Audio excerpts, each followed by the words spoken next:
PH. PH क्या होता है?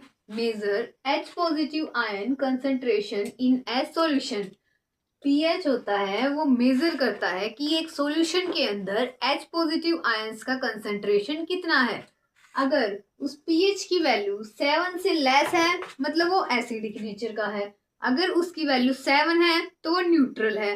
अगर पीएच की वैल्यू 7 से ज्यादा है तो वो है बेस। अभी देखो कुछ मैं बता रही हूँ।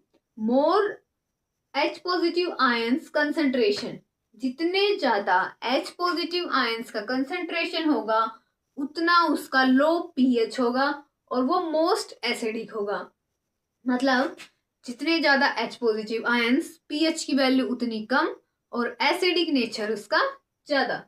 अभी है यूनिवर्सल इंडिकेटर। यूनिवर्सल इंडिकेटर क्या कहता है? Substance which detect nature of chemical as acid और base and also measure strength of it as substance. Universal indicator वो होता है substance which detect the nature of chemical, कि उस केमिकल का कैसा नेचर है, वो एसिड है या फिर बेस है, और उसकी स्ट्रेंथ को भी मेजर करता है यूनिवर्सल इंडिकेटर। यूनिवर्सल इंडिकेटर का एक एग्जांपल लिया है हमने पीएच पेपर। पीएच पेपर देखो, पीएच पेपर एक छोटा सा पेपर होता है, उसके ऊपर 0 से लेके 14 तक काउंटिंग लिखी होती है। और 0 से लेके 14 तक जैसे एक 0 नंबर है और 1 नंबर है, मतलब इन सब में ना ऐसे कलर फील होते हैं।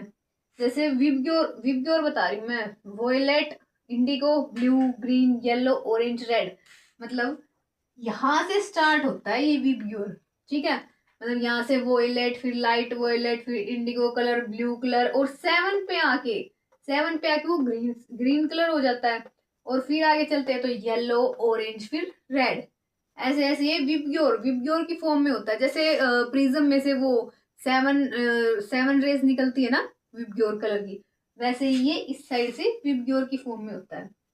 अभी देखो पीएच पेपर होता है, उसके ऊपर ये 14 नंबर लिखे होते हैं और हर नंबर पे अलग अलग कलर होता है। जैसे 1 का कुछ बेसिक बेसिक बता रही हूँ मैं। जैसे 1 गैस्ट्रिक जूस, HCl का पीएच होता है 1.2।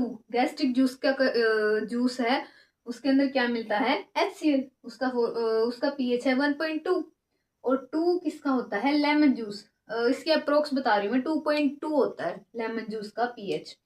और 7 प्योर वाटर और ब्लड का भी 7.4 होता है पीएच। ये क्वेश्चन ना 1 मार्क्स में पूछा जाता है कि ब्लड का पीएच कितना होता है, प्योर वाटर का पीएच कितना होता है, तो कितना होता है? 7.4। और 10 किसका होता है? Milk of magnesia. Milk of magnesia मतलब MgOH2, मैग्नीशियम हाइड्रोक्साइड, उसका कितना होता है? 10। और 14 किसका होता है? NaOH, sodium hydroxide. सबसे ज्यादा किसका होता है? सोडियम हाइड्रोक्साइड का। अभी देखो विबग्योर, विबग्योर बताया था मैंने। जैसे जैसे हम 7 पे तो क्या होता है? ग्रीन कलर हो जाता है। जैसे जैसे हम आगे बढ़ते जाते हैं ये क्या होता है? बेसिक, ठीक है। और इस साइड मतलब इस जिस जिसका पीएच 7 से ज्यादा हो वो क्या होगा? बेस। और 7 से जिसका कम होता है वो क्या होता है? एसिड। और कलर देखो, अगर उस पीएच का कलर ग्रीन आ रहा है तो मतलब वो न्यूट्रल है। अगर ब्लू, इंडिगो या फिर वोयलेट कलर आ रहा है मतलब इनके आसपास का कुछ मिलता जुलता कलर आ रहा है तो वो है बेस। तो वो क्या है? बेस। और येलो, ऑरेंज, रेड इस साइड मतलब उसका पीएच, उस पीएच की वैल्यू 7 से कम है और येलो, ऑरेंज और रेड कलर दिखाई दे रहे हैं आपको, तो इसका मतलब वो क्या है? एसिड। कॉमन साल्ट, इसको हम रॉक साल्ट भी कहते हैं। और ये हमें कहाँ मिलता है? ये ज्यादा हमें मिलता है रॉक की फॉर्म में। ये हमें रॉक की फॉर्म में पाया जाता है। और ये जो इसका जो यूज होता है ये वेरियस केमिकल के लिए यूज होता है। ये रिएक्टेंट के रूप में काम करता है, ये लगा लो। जैसे कुछ इसके कॉमन एग्जांपल हैं NaOH, NaHCO3, Na2CO3, 10H2O, CaO, Cl2। ये क्या होता है? कोस्टिक सोडा। ये बेकिंग सोडा का फॉर्मूला, वॉशिंग सोडा, और ये ब्लीचिंग पाउडर। ये जो चारों नेम है ये बहुत ज्यादा इंपॉर्टेंट है, ये एग्जाम में पूछ लिए जाते हैं कि बाय नेम पूछ लिए जाते हैं कि वॉशिंग सोडा का फॉर्मूला बताओ, बेकिंग सोडा का फॉर्मूला बताओ। कास्टिक सोडा भी पूछ लिया जाता है, ब्लीचिंग पाउडर। सबसे ज्यादा इम्पोर्टेंट तो ये दोनों हैं। अभी हम इनकी फॉर्मेशन करेंगे कि कैसे ये हाँ, बनता है और इसके क्या क्या यूज होते हैं, ये पूछ li अभी मैं जो टॉपिक करवाऊंगी आपको सबसे ज्यादा फोकस करना है, इन पे पूछ लिया जाता है कई बार। नेचुरल ओकरिंग एसिड, कि हमारे पास कुछ नेचुरल सोर्स होते हैं और हमें देखना है कि उनके अंदर कौन कौन सा एसिड पाया जाता है। सबसे पहला है विनेगर। विनेगर के अंदर कौन सा एसिड होता है? Acetic acid.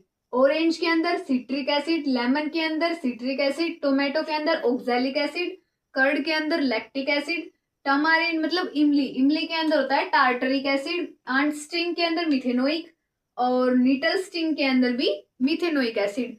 ये आपको नोट कर लेना है क्योंकि ये एग्जाम में एक एक मार्क्स में या फिर एमसीक्यू में जरूर से जरूर पूछा जाएगा, इनमें से कोई ना कोई एक तो पक्का आएगा। क्लोर एल्कली प्रोसेस, इसके अंदर हम देखेंगे कि brine solution, brine solution means NaCl, उसकी रिएक्शन वाटर के साथ करवाएंगे और इलेक्ट्रिक करंट देंगे उसमें हम, ठीक है। तो हमें क्या मिलेगा? NaOH। NaOH पता है किसका फॉर्मूला? अभी मैंने करवाए थे कुछ नेम, कास्टिक सोडा का फॉर्मूला। तो हमें क्या मिलेगा? कास्टिक सोडा, Cl2 और H2। जब हम इस पूरे प्रोसेस को करेंगे तो हमें NaOH वो कैथोड के पास में मिलेगा और Cl2 गैस जो Cl2 जो है वो मिलेगा हमें एनोड पे और H2 गैस रिलीज होगी कैथोड पे। ओके। और अभी कई बार ना ये भी पूछ लेते हैं कि ब्राइन सॉल्यूशन की रिएक्शन वाटर के साथ करवाएंगे इलेक्ट्रिक करंट की प्रेजेंस में, तो हमें क्या प्रोसेस क्या क्या प्रोडक्ट मिलेंगे। कई बार ना इस क्वेश्चन को घुमा के पूछ लिया जाता है इस टाइप में। और ब्राइन सॉल्यूशन आप कंफ्यूज मत हो ना, NaCl को ही ब्राइन सॉल्यूशन कहते हैं, सोल्ट भी कहते हैं, सोडियम क्लोराइड भी कहते हैं। अभी इसके कुछ यूज देखेंगे कि NaOH मीन्स कॉस्टिक सोडा का यूज कहाँ कहाँ होता है? शॉप में, डिटर्जेंट में, पेपर बंडल में। और अब देखेंगे कि H2 गैस का यूज कहाँ होता है? फ्यूल मेकिंग में और मैन्युफैक्चर अमोनिया में। यूज ऑफ Cl2, क्लोरीन का यूज कहाँ होता है? Swimming pool water cleaning. Swimming pool का जो वाटर है, पानी है, उसको साफ करने के लिए Cl2 का यूज होता है। और पेस्टिसाइड, पेस्ट को मारने के लिए भी क्लोरीन का यूज होता है। एक बार फिर से देखेंगे कि जब NaCl की रिएक्शन हमने वाटर के साथ करवाई in the presence of electric current, तो हमें क्या मिलेगा? कॉस्टिक सोडा, Cl2 और H2 गैस। और इसके फिर यूज लिख देना और इसके कुछ एक दो पॉइंट आप ना और बना के लिख देना कि when we react brine solution with the H2O in the presence of electric current, then we get NaOH and Cl2 and hydrogen gas। ऐसे ऐसे आप करके इसके कुछ पॉइंट बना देना, बिल्कुल साफ साफ नीट एंड क्लियर होने चाहिए। ये नहीं कि आपने कुछ भी लाइन लिख दी, आपको बिल्कुल पॉइंट टू पॉइंट बात करनी है, तभी एग्जामिनर आपको इस बात के नंबर देगा। ब्लीचिंग पाउडर, कि ब्लीचिंग पाउडर की फॉर्मेशन कैसे होती है और इसके क्या क्या यूज होते हैं। हम लेंगे CaOH2, स्लेक क्लाइम भी बोलते हैं इसे, क्लोरीन के साथ इसकी रिएक्शन करवाएंगे, तब हमें क्या मिलेगा? CaOCl2 ब्लीचिंग पाउडर और साथ में कुछ वाटर के मॉलिक्यूल्स। और इसके क्या क्या यूज होते हैं? ब्लीचिंग कॉटन में, ब्लीचिंग वॉस्ट क्लॉथ में, और make drinking water free from germs को वाटर पीने के पानी से रिमूव करने में, और ऑक्सीडाइजिंग एजेंट के रूप में भी, ऑक्सीडाइजिंग एजेंट में भी इसका यूज लिया जाता है। करेंगे बेकिंग सोडा, उसकी फॉर्मेशन कैसे होती है, चलो देखते हैं। इसके अंदर 4 रिएक्टेंट दे रखे हैं, 4 रिएक्टेंट दे रखे हैं। इसका मतलब है कि जैसे हमने जितने भी रिएक्शन किए ना उसके अंदर या तो 2 या 3, उस ज्यादा से ज्यादा 3 रिएक्टेंट मिले हैं, लेकिन इसके अंदर कितने हैं? 4। तो ये लगा लो कि ये मोस्ट इंपोर्टेंट है, ठीक है। NaCl की रिएक्शन हमने वाटर, CO2 और NH3 अमोनिया के साथ करवाई, तो हमें क्या मिलेगा? NH4 और साथ में बेकिंग सोडा NaHCO3। अभी हम इसका यूज देखेंगे। इसका यूज होता है for making tasty crispy pakora. Pakora बनाने में इसका यूज होता है, इसका बेकिंग सोडा का, ताकि वो क्रिस्पी क्रंची बन सके। सेकंड है न्यूट्रलाइज एसिडिटी, पेट के अंदर जलन हो जाती है तो हम क्या करते हैं कि कुछ वाटर के अंदर बेकिंग सोडा मिला के ले लेते हैं जिससे वो जलन कम हो जाए। Soda acid fire extinguisher, delay curdling of milk for faster cooking. Washing soda, washing soda का क्या फॉर्मूला होता है, Na2CO3.10H2O। हमें इसकी फॉर्मेशन करनी है तो हमें रिएक्टेंट क्या लेना होगा, इसके दो स्टेप है। पहले स्टेप में हमें Na2CO3 की फॉर्मेशन करानी होगी, उसके बाद में हमें वाटर मॉलिक्यूल्स ऐड करने होंगे। फर्स्ट स्टेप दे रखा है NaHCO3 को अगर हम हीट देंगे तो हमें क्या प्रोडक्ट मिलेगा, Na2CO3 और H2O और साथ में कार्बन डाइऑक्साइड गैस रिलीज होगी।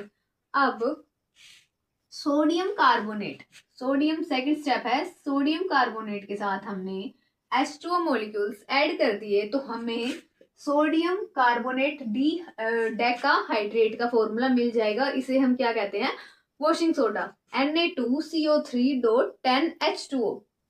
इसका यूज है removing permanent hardness of water, पानी के अंदर से उसकी हार्डनेस को रिमूव करने के लिए इसका यूज किया जाता है। Glass, soap and paper industry में भी इसका यूज किया जाता है। हमारा लास्ट टॉपिक है plaster of Paris, POP. POP का फॉर्मूला क्या है, CaSO4 हाफ H2O। अब हम इसकी फॉर्मेशन देखेंगे कि ये कैसे बनेगा।